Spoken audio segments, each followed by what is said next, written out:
This is a wire without insulation. What could happen if electricity is not properly controlled?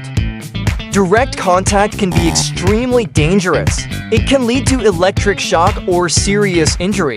A conductor is designed to carry electrical current, but without protection, electricity can escape its intended path. This can result in short circuits, heat, and potential fire hazards. This is why insulation is essential. Insulation uses non-conductive materials like plastic, rubber, or silicone.